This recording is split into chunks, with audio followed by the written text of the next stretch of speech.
Po. Good morning mga anak. Good morning po. So, bali, ah, sa mga nagtatanong po kung kumusta na ako, eto po. Kahit papano'y nakakatighaw-tighaw na. Kahit po sobrang hirap ng pinagdaanan ko, kinakaya para po sa inyo, para po sa pamilya ko, lalong-lalo na po sa nanay ko, sa mga pamangkin ko, sa mga kapatid ko.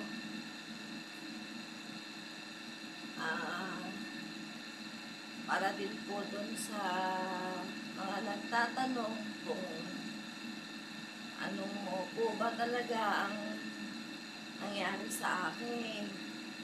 Bakit po ako na-opera at ano po yung na-opera.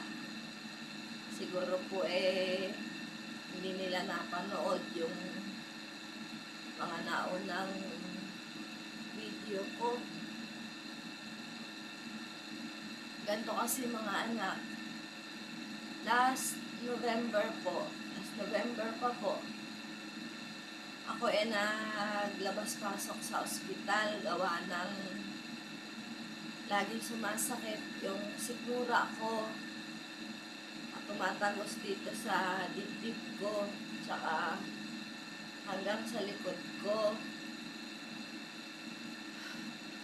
Actually, hanggang ngayon nga po pag po sumakit itong dibdib ko, talagang hindi ko po kinakaya.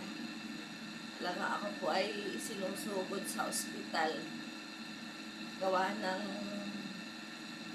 nagpa-blackout po talaga ako. So, ayun po, November, December, labas-pasok ako sa ospital. December 24, ospital ako. December, doon po muna tayo sa December 24. December 24, ang nangyari kasi sa akin, mga anak, kung isusugod ako sa ospital, di kakabitan ng swero. Tingnan niyo po yung ganito ko nga. Di kakabitan po ako ng swero, ECG, tuturukan ng omeprazole, tuturukan ng para sa chest pain, sa back pain, tsaka sa sikmura. Pag naubos po yung swero, pauuwiin, re-resetahan ng omeprazole. Ang nangyayari po, nababawasan siya kahit papano, yung sakit, nababawasan siya kahit papano.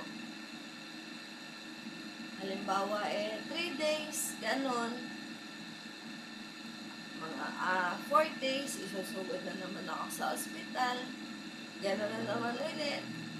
ECG, siswerohan, tuturuan ng gamot, re-resetahan, pauwiin.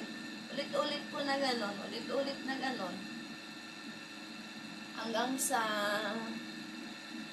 may nag-advise po na try ko sa private clinic magpa-check up.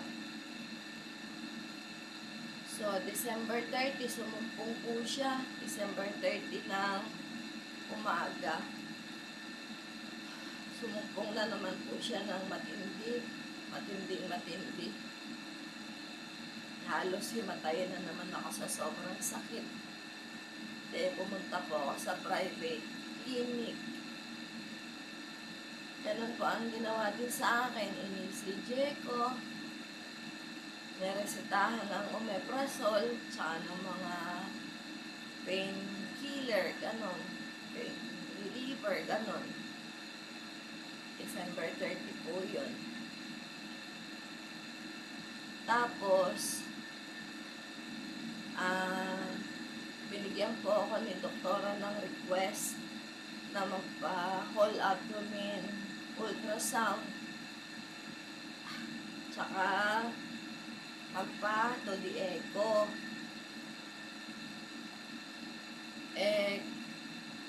Nung dinala ko po sa provincial yung request ng ultrasound,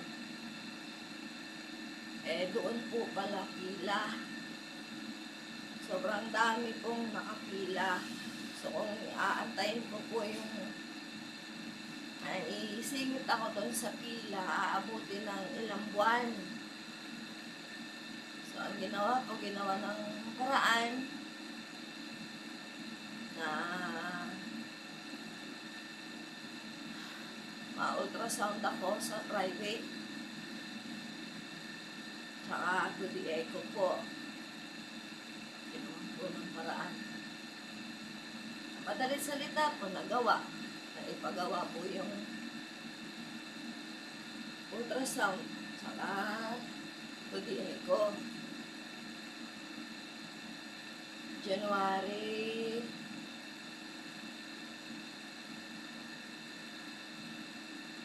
8 or 9 po ata yun, nakuha yung result nung 2D echo tsaka ultrasound.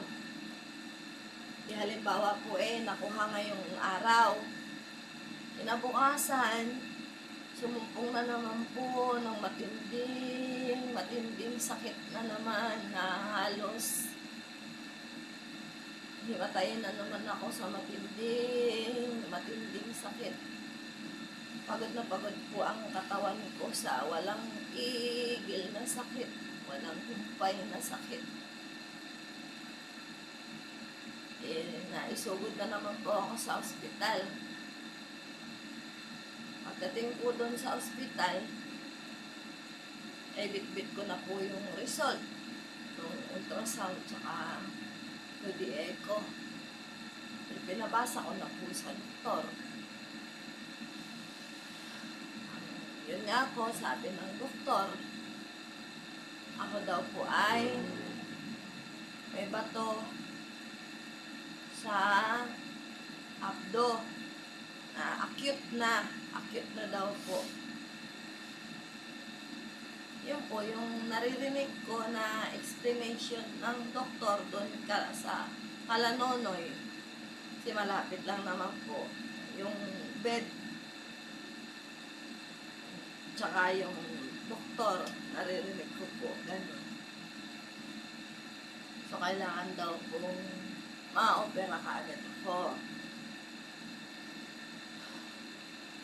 As usual po, kinabitan ako ng swero. Puro ka ng pain reliever, tsaka kung ano-ano, gano'n. Pagkaubos ng swero, pinauwi.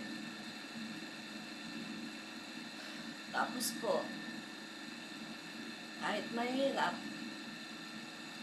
nilakad namin yung paano yung pagpapa-opera sa provincial. Tama naman po may tumulong sa amin. Kasi pila pa rin po ulit pala yun. Pila, ilang buwan po aabutin. Yung iba nga daw po doon naabutan na ng, sa mga kwento-kwento po, inaabutan na ng pagputok ng abdo sa pag-aantay po ng pila. Mabuti po yung sa akin, may tumulong nga sa amin.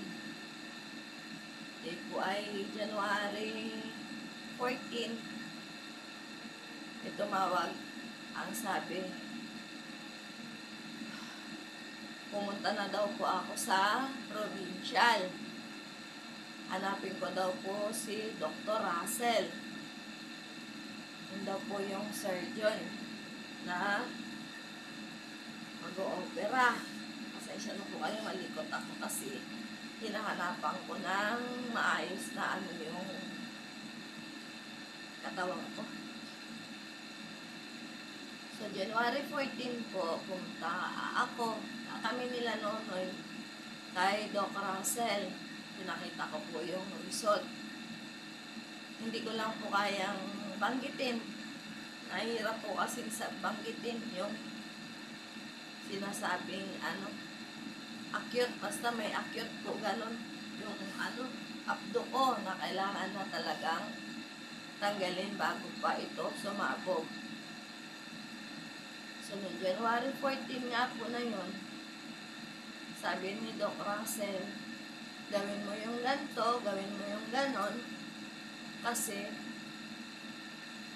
i-admit ka na. Sabi ganon. Naiyak po ako sa tuwa. Kahit sobrang takot ko. Sobrang takot ko po kasi naghahalo po yung excited ko ba, tsaka yung kaba na excited na matatanggal na yung magang-maga kong abdo. Kasi possible daw po na yun yung cause dito. Sobrang sakit lagi ng dibdib ko na tumatagos po sa likod ko.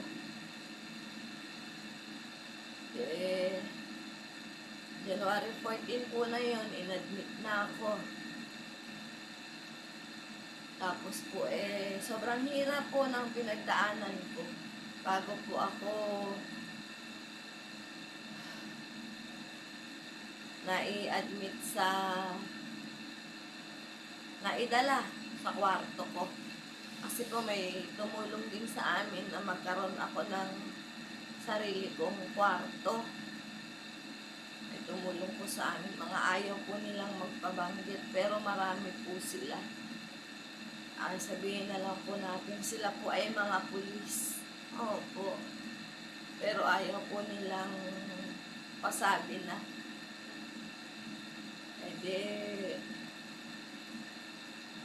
Yun nga po, January 14 na admit po ako.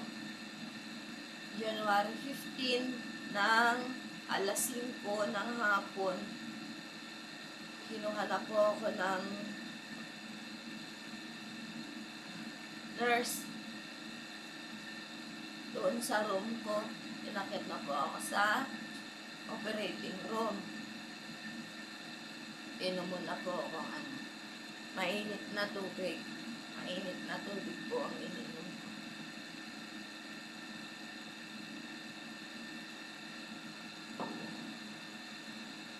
January 15 at 5 p.m. nakita po ako doon sa operating room. Nung nandun na po sa operating room, bawal na pumasok si Nonoy. Iyak po ako ng iyak talaga. Sobrang takot ko po. Sobrang takot. Kasi nung nandun pa lang po ako sa room ko, lagi po akong kinukuhanan ng dugo.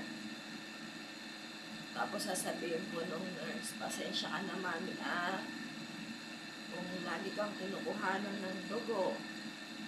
Kasi po mataas ang risk na may mangyari habang ino-opera ka o pagkatapos kang ma-opera dahil ikaw po ay diabetic. Parang nagtanim po ba yun sa isip ko? Kaya nung dinala na po ako sa operating room, yun po yung nagtanim sa isip ko. Paano nga? Kung may mangyari sa akin, paano kung biglang bumagsak ang sugar ko? O kaya naman tumaas? Ganun, pero ganun po ang iniisip ko. Kaya panay nagha-high blood po ako. Nung nandun na ako sa operating room, may palibhasa po. May mga tumulong nga po sa ating mga pulis. Yung mga nurses po doon talagang napakaalaga. Oh, mami, ganyan sila. Bakit mataas ang BP? Ninenervyos ka Opo ka ako mga anak ka ako sa kanila. Ninenervyos nga ka ako. Baka nga ako ako paano kawawa naman ako ang nanay ko, tsaka kay mga pamangkin ko, mga kapatid ko, pagka ako napaano, kakapatay lang last year ng kapatid ko, ako pa. Pagka po ay kang kabahan, sabi nila. E dahil chika-chika nila ako, ganon. Hanggang dumating na po yung mag-a-anesthesia sa akin. Tinusukan na po ako dito sa likod. Tapos nilagyan na po ng pangpamanhid dito sa swero ko. Naririnig ko na rin po si Doc Russell, gano'n. Sa madaling salita, na-opera po ako mga past 9 p.m. Binaba na po ulit ako doon sa room ko. Habang po pababa, sumisigaw ako sa nurse. Nurse, sabi ko, nasusuka ako, sobrang hilo ko, sabi ko. Sige mami, itagilid mo lang yung ulo mo, ay kanya. Itagilid mo lang po at isuka mo lang, ay kanya. Hanggang nandun, naibaba na po ako dun sa room ko. Nailipat na ako dun sa bed ko. Suka pa rin po ako ng suka ng kulay green na sobrang napakapait. Na hanggat maaari kung kaya kong pigilin yung suka ko huwag na ako sumuka, talagang napakasama. Dahil nga po sobrang pait. Po yun, January 15, na-opera ako. 15, 16, 17, 18. January 18, lumabas na po kami. Paglabas, pinakikiramdaman ko po yung chest pain ko, yung back pain. Sabi ko, salamat naman, di ko na siya nararamdaman. Ako pa. Tapos po ay January 28, follow-up, check-up ko. Sabi ko doon sa doktor, pinakita ko po doon sa doktor yung result no 2D echo ko. Ang sabi po ng doktor sa akin, mami, ibalik niyo po yun doon sa nagbigay po sa inyo ng request na ipagawa niyo po yan. Sabi niya nun. Pero yung sa opera niyo po ay okay na. Tapos na po tayo doon, okay na. Ay ng doktor. Tinignan po namin din yung schedule nung nagbigay sa akin po nung request niya para ibalik na po doon yung result nung 2D echo. Feb 1, bumalik po kami doon kay doktora. Pinabasa po yung result ng 2D echo. Ang sabi po ni doktora, meron daw po heart enlargement. Pero yun daw po yung normal lang sa mga edad ko. Sadya daw pong pag nagkakaedad ay lumalaki ang puso. Kanya. ECG. Okay naman ni doktora. Reseta. Lahat ng maintenance ko po, pinalitan. Gusto lang po talaga din akong matulungan ni doktora. Alam ko po yun. Gusto niya lang din talaga akong tulungan. Feb 1 po yun na. Alas 5 ng hapon ng Feb 1, kailangan ko na pong uminom na. Every day po kasi, may iniinom akong maintenance para sa BP ko, tsaka sa sugar, maliban po sa insulin. Gawin po alas 5, ininom ko na yung 3 na bagong reseta ni doktora.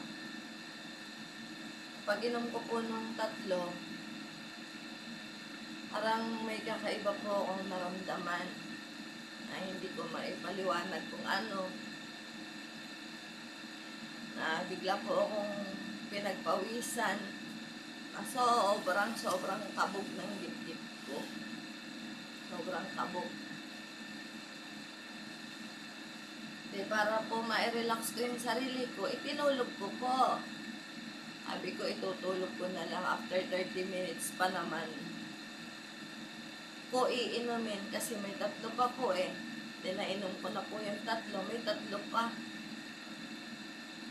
Iidlip ko muna kako. Nalalim po pala ang tulog ko. Nagising po ako ay past 6 p.m. na. Teka lang kasi sabi ni doktora, bago ko inumin yung 3, kailangan may laman ang sikmura ko. Sinunod ko naman po, kumain ako muna.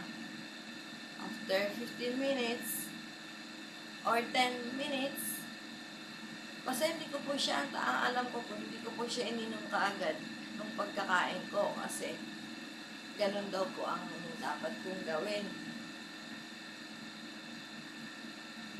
In short po, ininom ko na ulit yung another 3 tableta.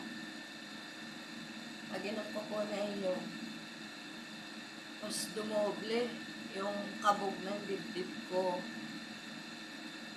Sobrang kabog niya, sobrang sakit niya, masakit na sobrang init, na sobrang hapdi, na halos umakyat na sa ulo ko. Pati ulo ko sobrang sakit na niya. Nanginginig na yung buong katawan ko. Pero tiniis ko, panay ako hingi ng mainit na tubig. Sobrang hirap na po ako nun. Sobrang hirap ako. Hanggang 9 p.m. 9 p.m. po, bumangon na ako din sa bed. Sabi ko, sinahirapan ako huminga. Bumangon ako. Ang pagbangon ko po, bigla ako nag-black out. Nag-black out ako. Saglitan lang naman po na black out. Tapos mamaya po okay na naman ulit. Pangalawang beses, nag-black out na naman po ulit ako.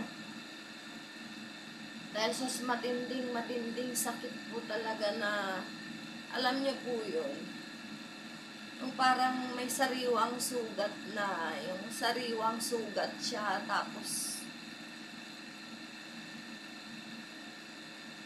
parang nilagyan siya ng asido.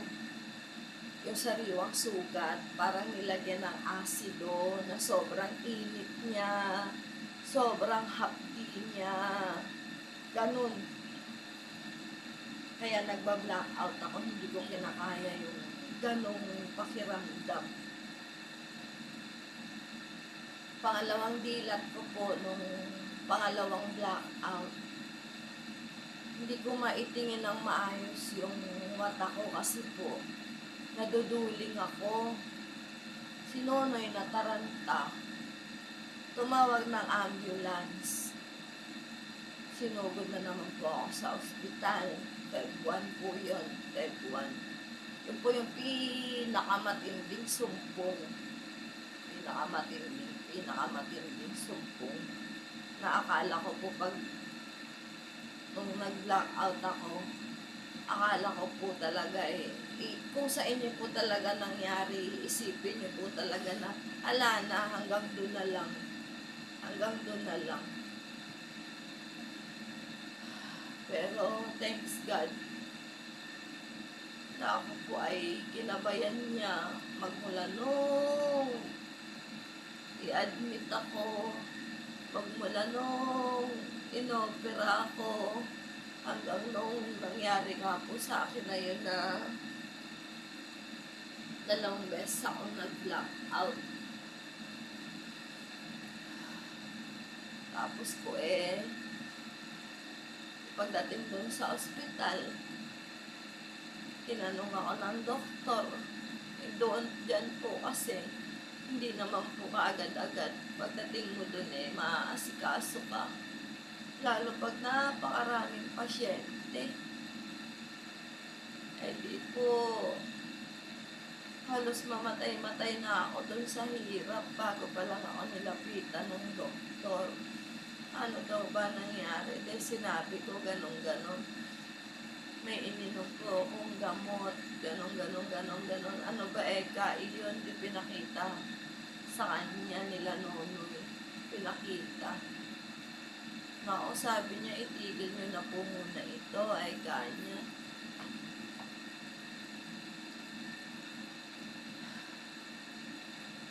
Pumunta po kami doon ng past 9 p.m. Kinabukasan po kami pinauwi pa. Pero kung ako lang po talaga masusunod sana, magpapa-admit pa sana ako kasi po sobrang hinang-hina po talaga ako. Hindi ako makatayo sa wheelchair. Kasi wheelchair ako palabas ng hospital. Doon sa sakayan ng tricycle. Ako po'y naka-wheelchair. Halos hindi ko po talaga maitayo pa yung tuhod ko. Halos hindi pa ako makasampa sa tricycle. Kaya ako lang sana masusunod. Magpapa-admit ako, kaya lang binigyan po akong panibagong gamot ni Doc. Yung pantoprazole, tsaka yung Hyacin. Tapos, pinabalik lang po yung mga dating maintenance ko. Kay doktora naman po, hindi ko naman po sinisisi si doktora na nagkaganon po ako sa mga binigay niyang mga gamot.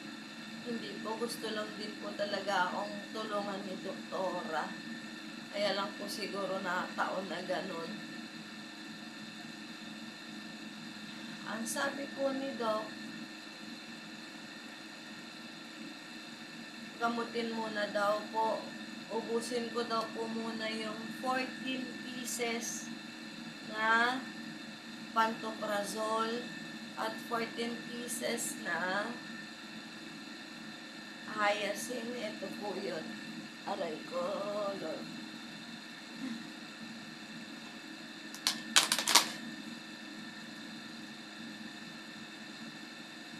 Ito po yun, Buscopan. Di makita mga anak. Saka ito po yung pantoprazole. Ano? Kita niyo po ba? Basta yan po. Ubusin ko po daw muna ito. Pag naubos ko daw po ito sa loob ng 2 linggo, at ganito pa rin ako, na hindi pa rin nawawala yung sakit ng dibdib ko, sakit na sikmura ko, sakit ng likod ko, kailangan ko na daw pong pa-endoscopy. Tinanong ko po si Doc, magkano po yung magpa-endoscopy, Doc? 25 to 30K daw po. Para po ako pinagbagsakan ng langit at lupa. Sabi ko, wala ka din ganun, Doc. Sabi ko, kaka-opera ko lang po. Wala po kaming 30K. Siyempre po, pag sinabing 30K, Eh, wag kang magkasya dun sa 30K lang.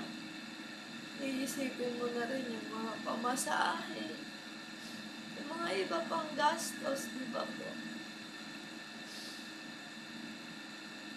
Eto po, ano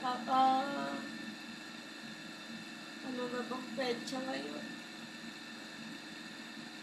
9? 9 days na po akong umiinom netong pantoprazole. Pero awa ng Diyos po ay kahit pa paano nababawas-bawasan po yung sakit.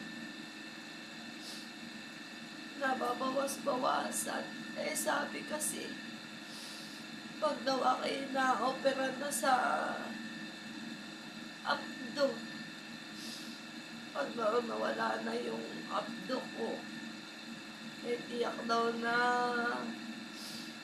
mawawala na rin daw po itong sumasakit dito sa dibdib ko. Ito po ang nagpapahirap sa akin.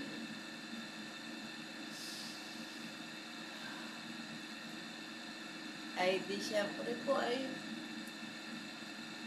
diabetic nga ako, di ba nga po?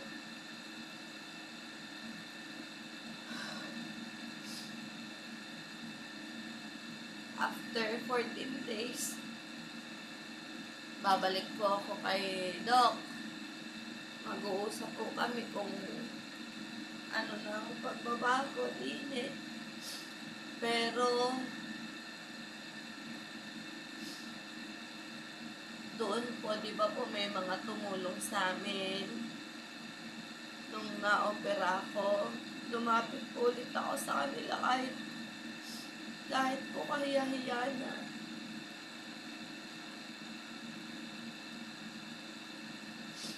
Lumapit po ulit ako sa kanila na sana'y tulungan ulit nila akong magpa-endoscopy po dyan sa ospital. Para po baka sakaling makalibre. Eh, ang mangyayari po, matutulungan nila ako, kanya lang. Sabi daw po nung sekretary, eh, pipila po talaga na. Pipila. Ay, ang pinakahuli po dun sa pila ay June. Pinakahuli po dun sa pila. June. Ibig sabihin po kung sakali mga kayo maisisingit, June pa. Tapos may binigay po na mga pangalan ng doktor din sa mga private hospital para sa ano ngayon, sa sikmura. Doktor, mga doktor sa sikmura, gastro, ganon, mga gastro. Dini po sa Sacred Heart, tsaka dini po sa bagong hospital sa ACE. Ayun naman po yung mga ospital ng mga milyonaryo. Ito po yung ospital ng mayayaman. Kako, hindi po namin kaya doon. Kaya nga po ako humihingi sana ng tulong sa inyo na matulungan niyo ulit ako dyan sa provincial. Ayun nga daw po sabi nung sekretary, kailangan daw po talagang pumila. Ayun nga daw po yung nasa huling listahan ng pila ay June pa. Ibig sabihin, may sisingit man po ako sa June pa. Ako po hirap na din sa sumasakit. Pero may awa po ang Diyos. Kahit paano nababawas-bawasan siya din sa mga bagong gamot. Kahit 2 lang po ito. nakakatulong-tulong po siya. Kaya naman mga anak ako gumawa ng video na ganito po. Kasi mga anak, hindi po ako madalas ngayon, hindi kagaya dati na ako masipag makipag-engage, masipag makipag-follow sa Facebook. Ayun po yung hindi. Ako po hindi ko alam. Basta ayoko ng gusto ko lang po lagi akong mag-isa din Gusto ko lang po lagi akong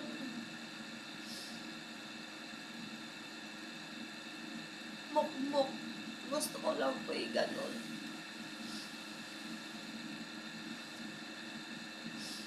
Eto po nga po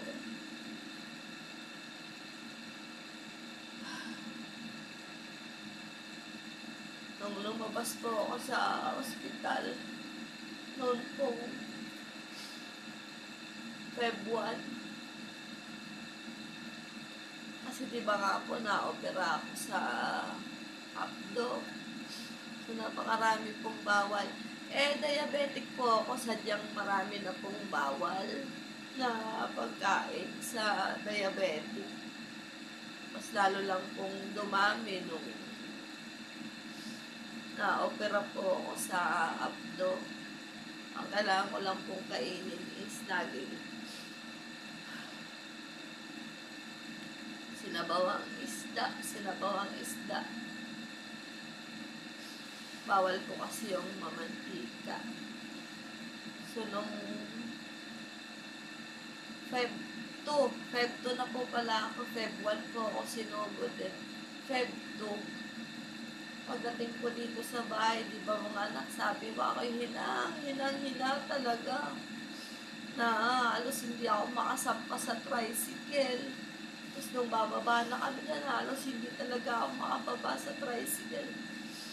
Sabi ko, bakit kasi pinauwi na tayo ni Doc? Sana pina-admit na lang muna ako. Sabi ko, hinang-hina talaga ako. May 300 pa po ako noon. Kaya sabi ko, takam na takam po sa gatas. Ito mga anak ko, ikwento ko lang para alam niyo po ba, alam niyo yung nangyayari sa akin. Takam na takam ako sa gatas.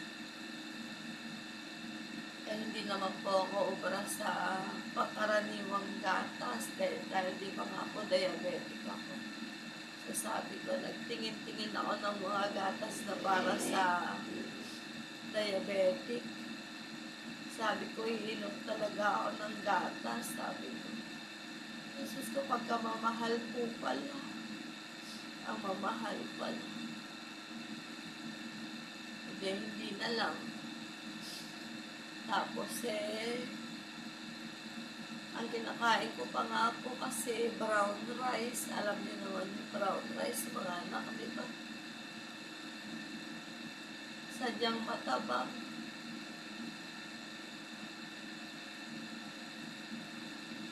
Kasi nakikiusap ako sa ate ko na umuwi muna sana. Ayaw naman ng ate ko sa amin. Mabuti pa nga yung ibang tao kasi inaalala niya kami din. Sabi ko, umuwi ka muna. Si nanay, hindi ko kayang asikasuhin. Namamaho na yung higaan ni nanay. Namamanghi na.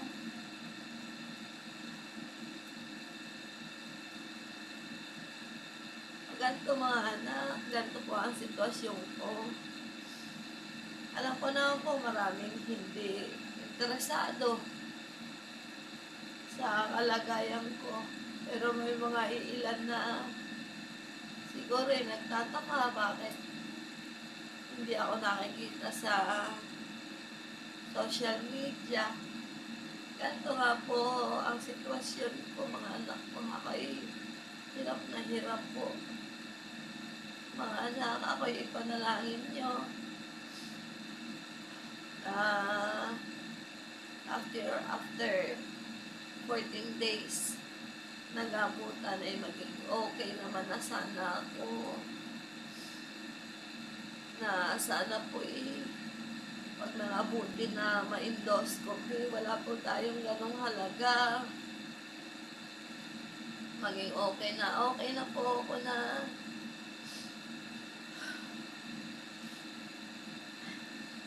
okay na po ako na gantong mahina, mabilis lang namang magpalakas.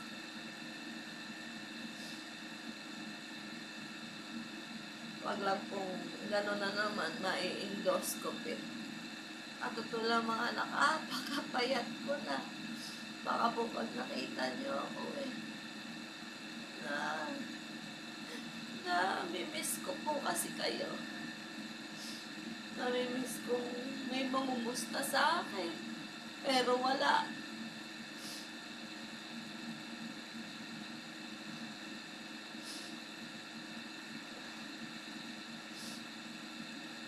Sabi ko, ganito pala.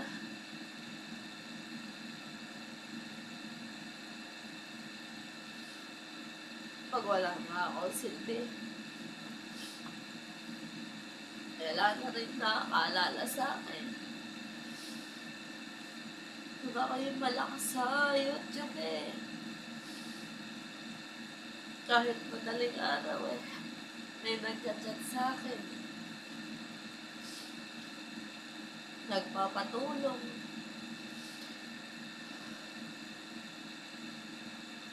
Pero ngayon wala. Wala pong nakakaalala sa akin. Kahit po yung mga hindi ko ka-YouTube. Yung mga natulungan ko, hindi po ako nanunumbat.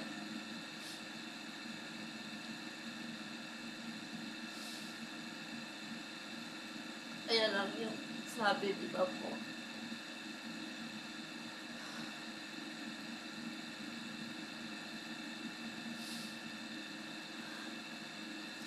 mga anak dito na lang po.